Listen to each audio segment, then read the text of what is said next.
Hello team, my name is Rebecca. I'm a registered nurse and I'm here to talk to you about ethics and different factors that influence coordination of care for our patients. After doing the telehealth activity attached to this assignment, I was very bothered. I was very disturbed by how the nurses reacted to these ethical dilemmas, and I feel like it's very important to address the patient. As nurses or anyone on the interprofessional team, we need to put our opinions and our biases aside. What we think and our opinions do not matter unless it has to do with the care and safety of the patient. Regarding the pregnant women and the dialysis patients, but especially the ones in labor and delivery, the nurses put their personal desires and they did not consider the patient in any holistic way, not mentally, not emotionally, not physically, and it's just very frustrating. So as nurses, let's be competent. Let's give not only patient-centered care but competent care. Hopefully you will enjoy my presentation. It really bothered me, it really did. Alrighty, ethical and policy factors in coordination care. As care coordinators, nurses should be mindful of the code of ethics for health policy matters that influence care coordination within society. To help patients navigate the continuum of care, nurses should be capable of understanding and applying the code of ethics and health policy, like the Affordable Act Care.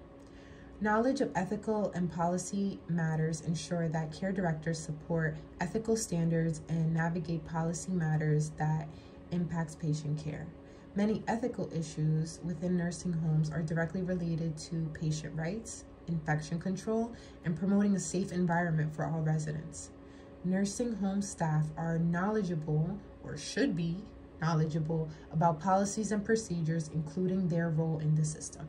If you are not knowledgeable, I will bring some awareness to some things, but it is your job to inform yourself because we are the ones advocating for our patients. As nurses, we will assist our patients with any questions they may have and provide the appropriate resources regarding their well-being. In addition, the nursing home promotes a compassionate and caring environment that results in happier patients and happier families who would otherwise be concerned about their loved ones' care. We should also foster that kind of environment for our patients in this facility. The ethical standards of nursing homes are to care for elderly in a manner that prevents unnecessary injury.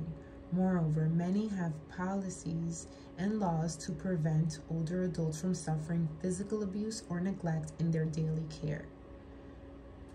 There are specific laws and programs for nursing homes. For example, the Nursing Home Reform Act.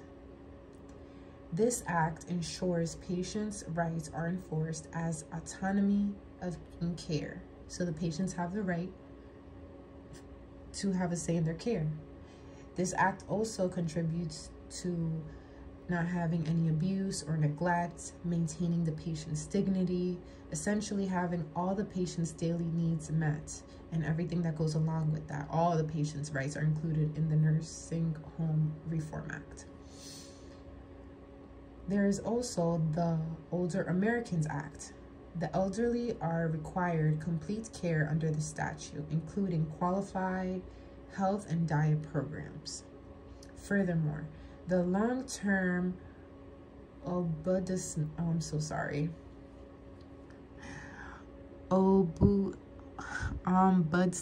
I've done this like 20 times. That's how it's gonna come out. Obdubsam program. This program fights for the patients in the nursing home to resolve any issues they may have, resolve any grievances or difficulties, so they advocate for the patients on their behalf. All nurses must understand the ethical principles and concepts applying to the ethical standards. Government assists the healthcare system by developing regulations, policies, and procedures to ensure safety and quality patient care. For example, HIPAA, Health Insurance Portability and Accountability Act, requires patient privacy and confidentiality and to ensure the privacy of their health information that it is protected. In addition, HIPAA provides guidelines for how medical information should be shared and addresses different facets, such as protecting sensitive data and ensuring a consistent level of protection across an organization like a nursing home. It ensures patient privacy is protected while providing access to authorized clinicians.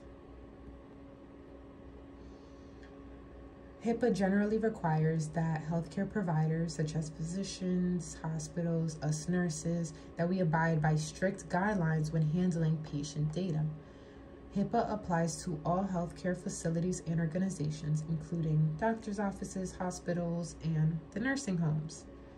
Examples of policies that address HIPAA include, but are not limited to, imposing a firewall between patient data and computer systems, establishing a patient's right to know the source of his or her information, providing technical support for keeping the digital records secure in the electronic health record, training all workers on HIPAA standards so they all know the various ways they can use or disclose information and ways they should not.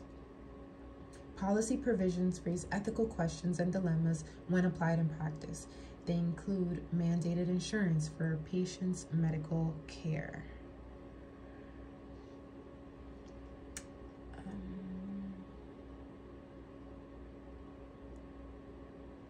I'm sorry, I had a hiccup here.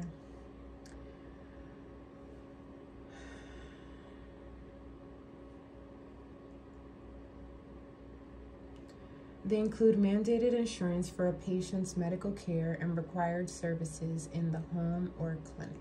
In addition, the designation of the primary caretaker to handle all appointments except for emergencies.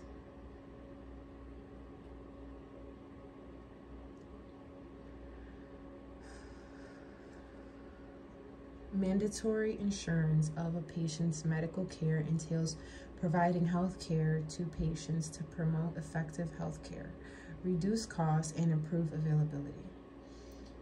Mandatory insurance policy provisions ensure that everyone is covered, even those who cannot afford it.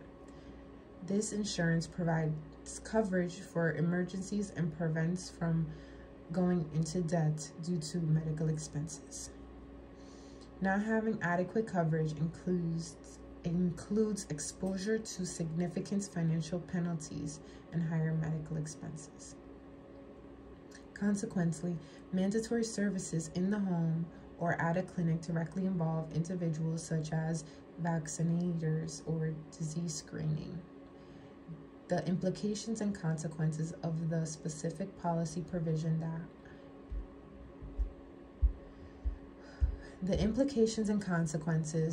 this specific policy provision are that it may put all parties at risk. Not having the proper education and body mechanics to care for loved ones can injure the patients and the caregivers. Mandatory services in the home or clinic create consequences like being limited to the available resources, not having the resources, putting more pressure on household members who cannot afford the required services. Mental and emotional factors can make the patient seem like a burden to their families. These feelings can create a hostile environment and can breed resentment and lead to potential neglect or elder abuse. In the nursing home as well, some of these feelings can be adopted by nurses and it puts the patient at risk. So it's very important for the interprofessional team to check their personal feelings.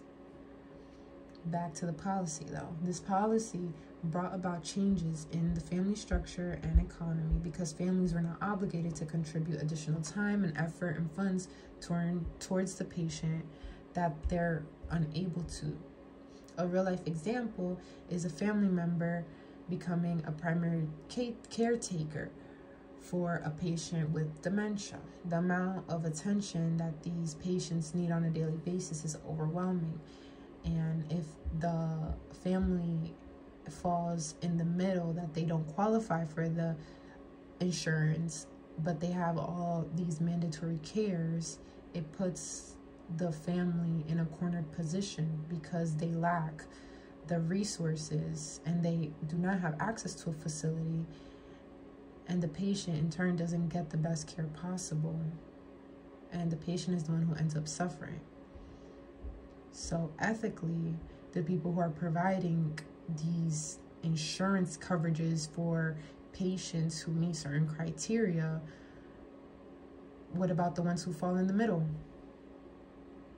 They obviously can't afford it, but maybe if they make, or their family makes $1 or $2 more, they don't deserve to get it. They don't get the care they need. I believe that is an ethical issue. A patient can appoint a primary caretaker to handle all the appointments except emergencies. A caretaker allows the patient to concentrate on recovery while delegating the tasks associated with their health care needs to someone they trust and feel comfortable with. Care coordination policies should have clear roles and responsibilities to help ensure that patients receive appropriate cares and services no matter what is going on, because it is about the patient. It is about patient safety. The patient should get what they need at the end of the day. Access to care is essential, but in many situations it is not possible due to these government barriers or insurance restrictions. Therefore, governments must ensure that their policies offer a fair solution that protects everyone involved while allowing them to access the necessary care. Quality of life issues can be difficult to determine through policy alone. Many factors such as age, medical condition, daily activities contribute to the quality of life. Therefore, governments must develop guidelines regarding how much assistance is provided and done with compassion for the elderly or disabled person in question. Public policy should consider these factors to ensure all patients, regardless of age or health status, are living the best life they can given their health diagnosis and condition. The Code of Ethics for Nurses is one of the most critical factors contributing to the coordination and the continuum of care. The code allows nurses to draw on their expertise and use it to support improvements in healthcare. This includes learning about a patient's history, listening carefully to what the patient says, understanding that each person may communicate differently, educating the patients about their bodies, their diagnoses, and what they should be doing, and sharing the knowledge with others. In addition, the Code of Ethics seeks to provide effective and efficient care for every person regardless of their economic or social status. The nurses make an extra effort to provide quality clinical services to their patients without compromising standards, accountability, and responsibility for the patient's rights. It is important that the patient's rights are always considered when making any interventions or decisions or recommendations to the patient. It's important for nurses to check their biases, then review the patient's rights, and then address the patients to remember that it is about the patient and what's best for them. Furthermore, it allows nurses to clearly understand their role in coordinating and ensuring access to all services, including directly communicating with health professionals, everyone on the interprofessional team, skilled helpers, and family members. Integrating this knowledge into specific roles during nursing education helps promote patient safety, favorable outcomes, and continuity of care in all settings. As one of the most critical aspects of the nursing home, nurses must think through the determining social factors recognized in Healthy People 2020 as their framework for their assessment. Financial stability, education, lifestyle influences, nutrition, and access to medical care and residence are the social determinants of Healthy People 2020. Social determinants of health identify the immediate and underlying conditions of life in which an individual resides. The conditions determine if the patient has optimal health or even access to their basic needs. For example, suppose a patient cannot afford nourishing food due to poverty or lack of accessibility. they will undoubtedly be affected by starvation or obesity or other ailments. If the patient is on a prescribed diet due to their diagnosis, they're in danger of their condition worsening, which can be harmful and a serious safety issue. For example, if a patient has a cardiovascular disease, they need to be on a DASH diet, or a patient who has GI issues, like a celiac patient who has celiac disease, they should be like on a gluten-free diet. The same concept applies in the nursing homes. There needs to be access to nutritious food for residents. This nutritious food requires adequate income and programs to be put into place to promote good health.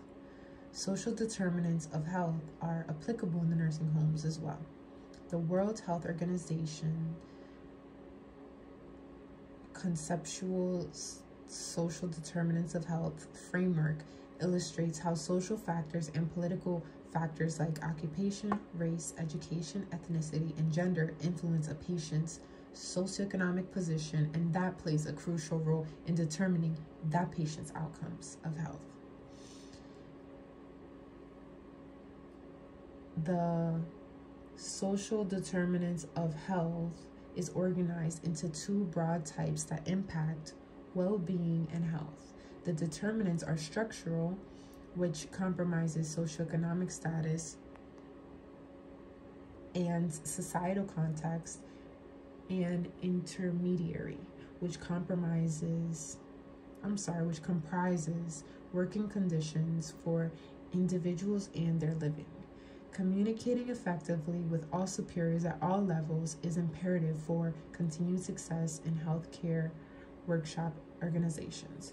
The patient's interprofessional team must learn how to positively influence the coordination and continuum of care by addressing ethical and policy issues affecting the nursing home organization.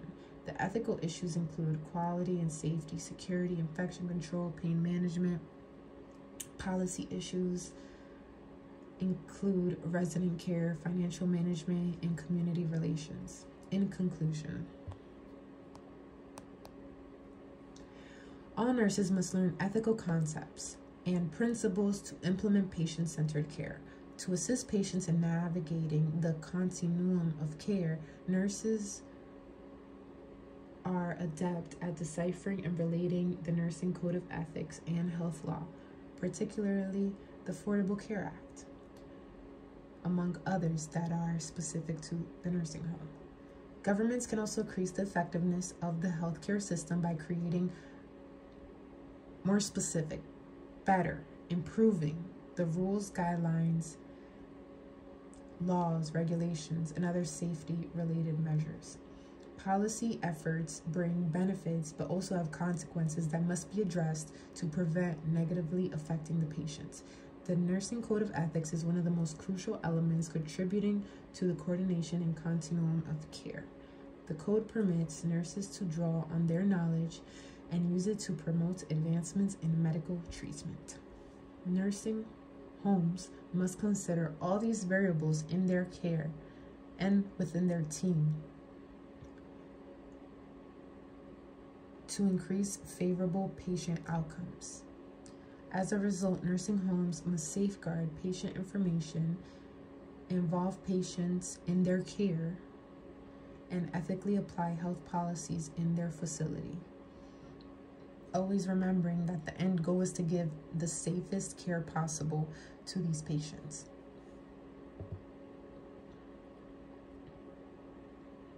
And this is my reference page.